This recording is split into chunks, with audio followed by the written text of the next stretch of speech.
Also, we can see the short dash here. Some of you might not know that on Lucian you can do long dash or you can do short dash. The short dash is better if you just want to get a fast auto attack like Ruler wants to do right now. Did you guys see that? How fast it was?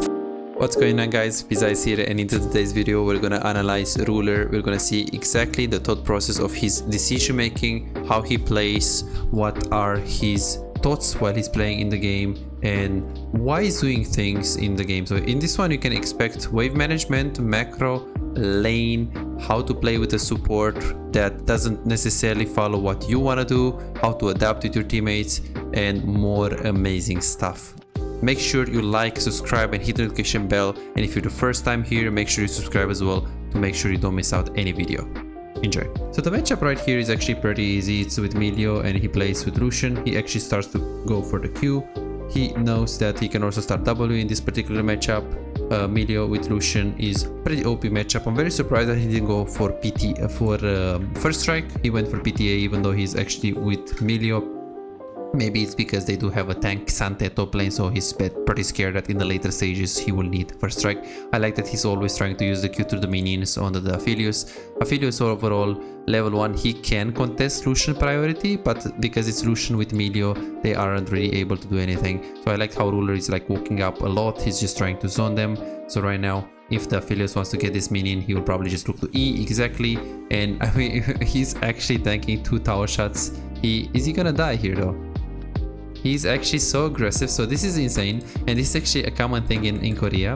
When you're playing super aggressive, you're testing limits. No, you shouldn't do this at home if you play in NA or if you play in EO West. This is Korea. People test limits, and there are different advantages of testing limits. One is that obviously you're gonna be able to learn your limits. So now the wave is pretty bad, so the state of the lane phase is pretty bad. It's slow pushing into them.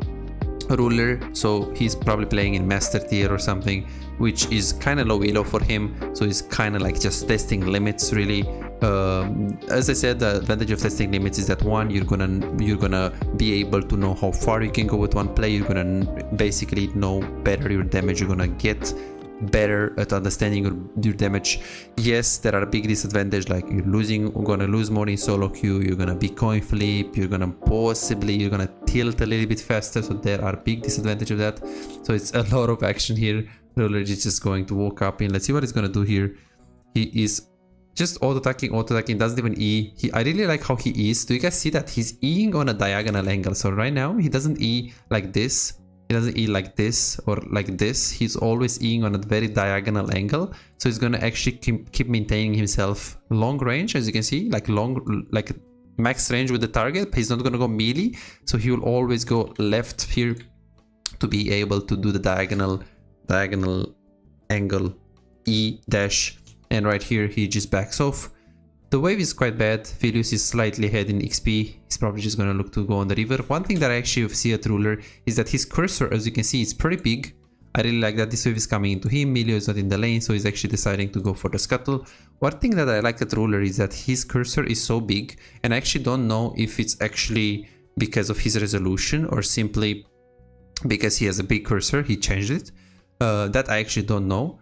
So let's see what Ruler is gonna do right now. So right now, this is very interesting that he's actually helping with the scuttle, and after he's helping with the scuttle, he's just going bot lane really fast. Here, he's going bot lane really fast, and he is pinking the brush, which usually is pretty greedy. Lee Sin was recalling, but now Ruler is pinging Lee Sin to stay with him. Do not do this at home. This won't work in your game because your Lee Sin is probably gonna, well, just do his thing. He's not gonna follow you. So right now Ruler stayed there and he puts the control ward aggressively because he knows that the Lee Sin is gonna invade. Otherwise this pink ward is way too aggressive, and since you can't contest it, it's a bad pink ward in your overall silver, gold, platinum, emerald, diamond, low master tier game. So here I like what Ruler does. We can see that even if he doesn't agree with this call and he's not really looking to fight, I like that he's letting the wave to come into him. He doesn't necessarily push, he just wants to trim the wave so it doesn't go in the tower. He's moving in, he's slowly walking here. He's just hovering, he's not really actually trying to follow. He's just hovering just in case he can really do something. And then now he tried to hit a little bit of Aphelios. Obviously he knew the Nautilus is not really gonna be able to go on him because this wall is very... If you have played Nautilus, you will know that this wall is super annoying to play and you have to stay like kind of there. to just hook the Lucian. He knew this, and I think Ruler also played support to know this kind of details, because he knows his limits way too well. He knows the game way too well, and I would be very surprised if he hadn't played support. Many AD carry players, they can improve so much by just playing some support, literally, really, because it helps you to improve your understanding of the game. Are you an AD carry main struggling to make an impact in your games? Is your damage output disappointingly low, leaving you feeling frustrated and powerless in the role you love? Introducing our specialized coaching program designed to supercharge your AD carry performance. Imagine a world where your damage, decision making and farming skills are 10 times better and the outcome of your games is no longer left to chance. Meet Chase, just like you, he was once stuck in the same position, facing low damage and inconsistency in his games. Let's see what happened after his coaching experience, from Diamond 4 to Master Tier. Wow! And here is Jordan and Brett, both transformed into formidable AD carry after the coaching session. These success stories aren't just isolated cases, they are a part of a community of over 3,243 players who benefited from the coaching program. If it worked for them, why not for you? Picture yourself as an unstoppable AD carry. It's not a dream, it's your potential with the coaching session. Don't wait any longer, visit Visite.com, book your coaching and become the AD carry the enemy team hates to play against. So let's see what he's gonna do. So right now they recalled, they didn't really see the enemies for a while, so he's gonna push this wave. Remember that when he's pushing this wave, Ruler is trying to be as efficient as possible, okay? So when he's pushing, he's trying to get like very close to the minions like this, and he's gonna try to execute all of the minions, okay? He's gonna try to be as efficient as humanly possible. So when he's queuing here, he queues minimum 4 minions. This queue was a pretty bad queue. He only queued 2 minions because it was a bit RNG, like it was a bit unlucky, but this is the concept really, okay? Also we can see the short dash here. Some of you might not know that on Lucian you can do long dash or you can do short dash. The short dash is better if you just want to get a fast auto attack like Ruler wants to do right now. Did you guys see that? How fast it was? It was not like a long dash that you use. And right here, what is he gonna do? He's gonna ping, he's gonna spam ping his support so he can escort this wave into the tower, because the wave was relatively close, and if Nautilus is there, he uses W to tank a bit the wave and he freezes. Of course, in lower elo you can try it, but your support is probably not gonna understand what this means. So if you play Diamond Plus, maybe he will understand. If you play Master Plus, he will understand. But if you play Diamond Minus, like anything lower than Diamond, don't even ping, try to escort the wave yourself, like literally walk with the wave. Escorting the wave means you're basically walking with the wave, so you can actually assure that the wave is gonna hit the tower and it's gonna crush. This is basically the concept. So I like that Ruler right here is, well, first of all, to begin with, when he's recalling, the first thing that the Ruler does is looking at the wave. Now this is slow pushing into him, the wave is gonna stay here, the next wave is gonna come closer to enemy tower, it's gonna push into Lucian. Aphelios should do 2 or 3 waves crash depending on where is his jungle. I'm not sure where is his jungle, so we'll see.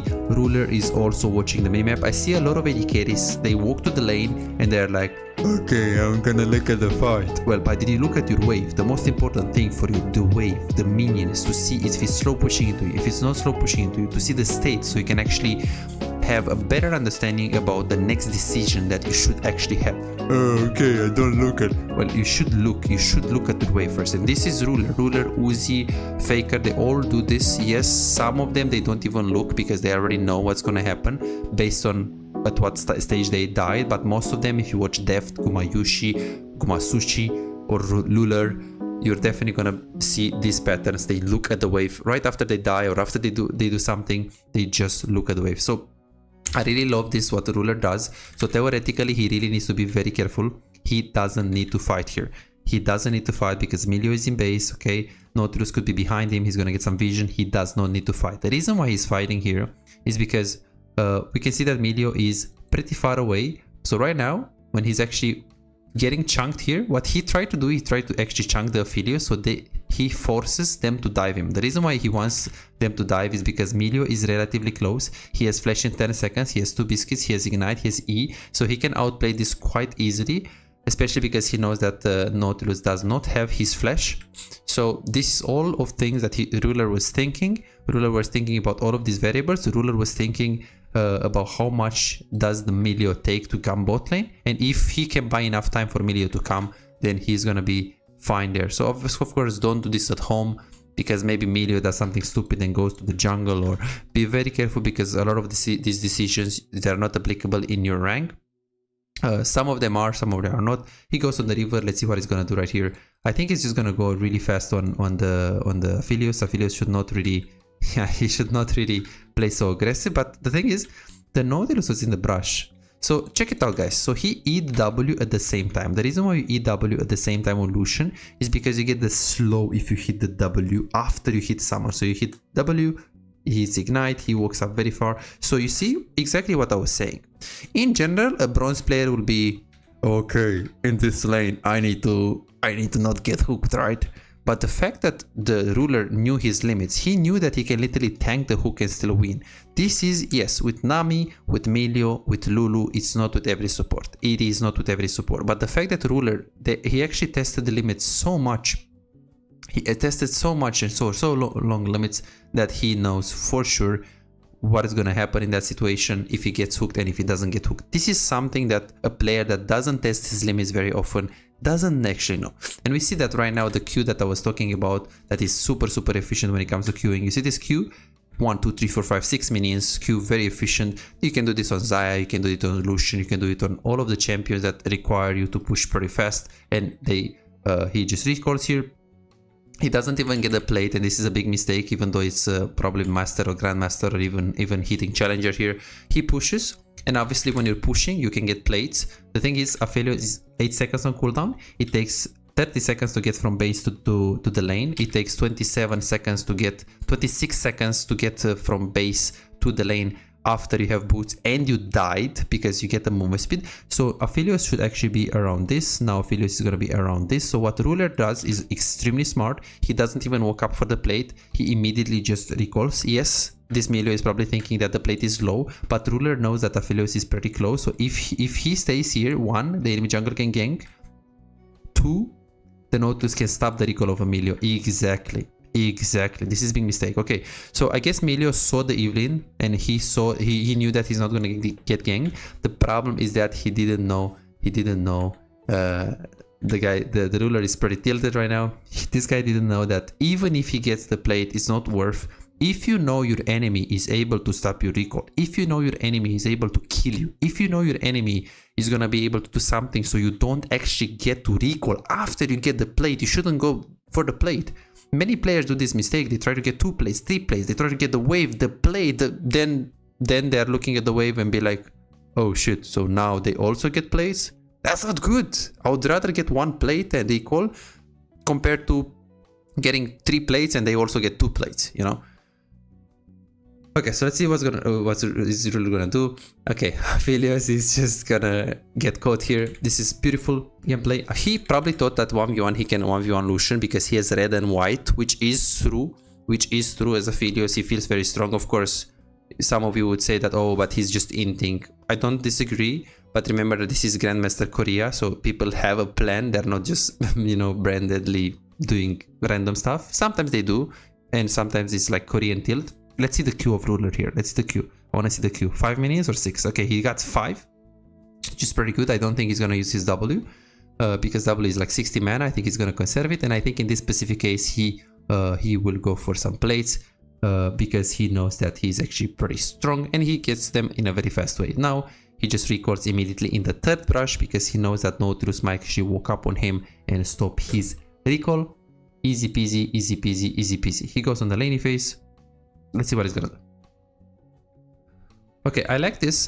So he had a free freeze on bot lane. He has 4 minions, exactly the perfect freeze. But he sees that the Lucian, so you guys can see this. He sees that Lucian, the guy on the river, Lee Sin, is actually starting the Drake. And when he's starting the Drake and he's pinging on my way, obviously, would you stay and bot lane a freeze? No, that's grief, right? If he doesn't start the Drake, that's fine. If he doesn't start the Drake, then you can stay bot, you can freeze. But after he starts the Drake, after he pings, like he spam pings Drake and he's right here and he's about to start it, then you should break your freeze and be able to be there. Yes, he also gets a bloodline stack here if he actually hits the objective, which is pretty good. But this is not the reason why ruler did it. I want to see how he's going to play because 2v2, he is winning really easy, even if he tanks pretty much everything. As long as Melio is going to heal before the ignite. The Lucian is going to be very strong.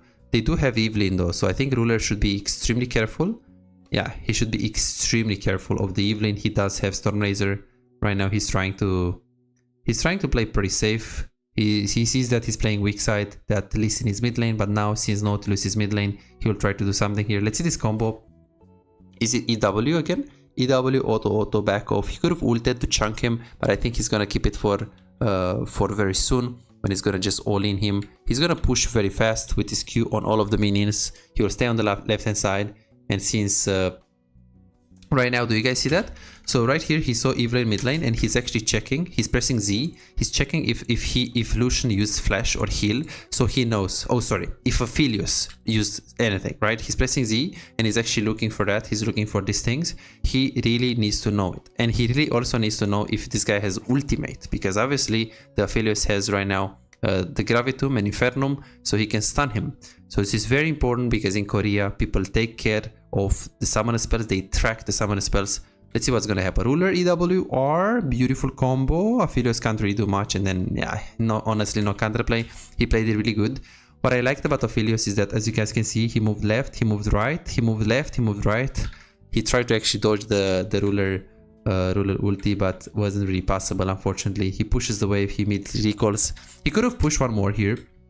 He could have pushed one more here because 4 people are dead, but the reason why he's not pushing is because he's thinking that he wants to go mid lane, he wants to play for Herald, he wants to play for tempo. Another player will be like, oh, but you can push one more wave, it's not a problem. Well, true, but it's better to just right now to just recall, get your item, either path mid lane and go back to bot lane, which I personally would do here, because it doesn't really cost him anything. He knows this wave is pushing into him anyways, and if he's pathing like this, in case enemies are gonna contest the Herald, he can be around. But of course you can also say that, well, 4 people were dead, they will never contest the Herald. Good players will just give up the Herald and play for either for the bot side jungle or just to defend mid lane, which is true. So Ruler knew all of this, but obviously he preferred to have tempo, and this is something that if you see in master tier, people don't have it. If you go in grandmaster AD carries, they start to have it.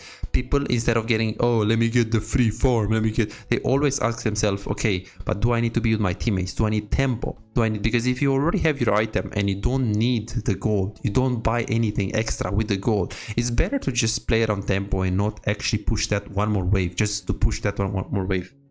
Super important. I really like the pink card of Ruler as well. He goes super long way, and he doesn't really put it here or here, because they can just take it over the wall with Aphelios green gun. He's just gonna go here and he's gonna put it at very extremity of the brush, so they will have a harder time to take it. Also, you can do that at the other side on the Tribush. It's also something smarter you can do. He's doubling the brush to see if the Nautilus is there, and guess what? Nautilus was there. He played really well around this wall. This wall is like really annoying to play for Nautilus. Ooh, he hooks, but guess what? He knows his limits with Ruler, and I think he's gonna kill the Lucian here as well. Pretty close, but now he's gonna look to ER. Oh, Aphelios actually fucked up. Aphelios fucked up. He actually was hitting the tower there. Let's see what he's gonna do here, but I think he's gonna push the wave. Evelyn could be around, so yeah, okay. So he just pushes the wave, and then after he pushes the wave, he just pushes kills the Evelyn, pushes another wave, Q on all of the minions. I think he will easily get the minions. Now he's paying attention to, ooh, is he gonna stay now? I think right now he will just take the recall and he will go mid. After the bot tower, usually you want to group, but in this specific case, Ruler grouped a bit earlier because his mid lane wanted him to group. If you're in your SoloQ game, you can respect you can try to get the bot tower before you group mid lane, unless someone is actually willing to go bot lane. Like, let's say you have a Zed and he's forcing you to go bot lane, and if you go mid lane and he doesn't want it, like he's like, oh, but what do I do if, you know, my mid lane doesn't want it? Well, you can stay mid, one wave with him, try to ping him, and if he doesn't want it, and if after the second wave he doesn't want it, then you should go bot lane yourself, but you should not waste more than one wave. So if you see after one wave the second wave is coming and he's still staying mid lane, let him be. What can you do? Just let him just be mid lane if he really wants to be mid lane. Of course, things like typing in chat can help you, things like pinging him can help you. The way you also say to him, like if you say go bot, he'll probably not really take orders from you. If you say, can you please go bot, I can kill Syndra or whatever the enemy mid laner is, that's really better, you know. And obviously pinging can also help and making it clear for him. Let's see what Ruler is gonna do to carry this game. I want to see how he's playing the game. So now he's definitely gonna group mid lane.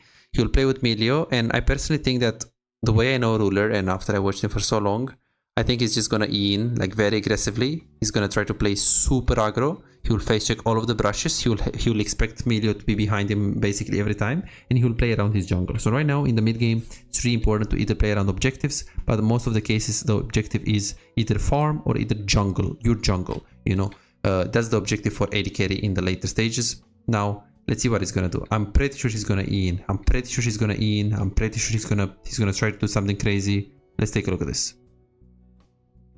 Okay, so he's just a fight top lane, he's just going top, and this is something that is really important for AD carry. There are many players that they push mid and they try to get the tower, or they stay mid to wait the wave. You should never wait the wave mid lane and just do nothing. You should always either pat top lane, hover a play, even though sometimes you're not going to be able to go there. It's good to like give yourself the opportunity and the possibility that in case something big happens, you can maybe sneak a kill, you know. So this is what Ruler is going to do now. He sneaks a kill. He makes it super easy. Let's see what he's gonna do. Is he gonna actually walk up here? Oh shit. Oh, okay. Oh, okay. That's pretty big. That's pretty big. He's just gonna die here. I see. He's just gonna die. He also wasted his flash, which is pretty huge. So now I think Ruler is gonna be pretty tilted. This is probably the mistake of Milio, because he should literally just follow Ruler and stay behind him. This is the way you play Lulu, Nami, Milio. You just follow your AD carry like a bot. If you play Nautilus, Alistar or other things, you can do what Milio did here and stay around your jungle.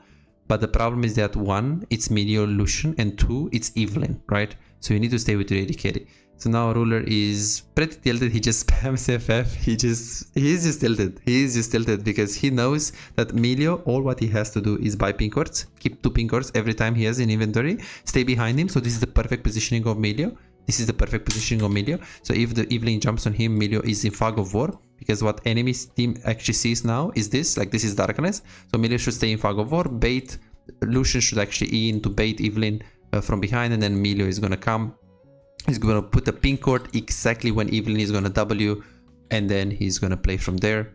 Easy peasy. That's how you play against Evelyn. You play around fog of war and you play with a lot of control wards. She can't really do much. Okay, some people will argue that you should invade her in the early game. Some people will argue that true, it is true. But yeah, pink wards can help a lot. And I'm not a fan of pink wards in general, but I feel like in this meta in season 14, pink wards are a lot more important because there are a lot more brushes. There is a lot more fog of war. You can get caught pretty easy. So I personally think that getting pink wards is quite important. Quite important. So he's just gonna get Nashor. Everything looks very easy for Ruler. Honestly, he played quite good this game. We can do a little bit of a recap what we learned this one. So testing limits can be good if you're trying to learn your damage and enemy damage. You can acknowledge how deep and far you can go with a play. And imagine next game after you tested so many limits, how many no's you're gonna know, how many things you're gonna know about the game. Again, big disadvantage is that you're gonna lose a lot more.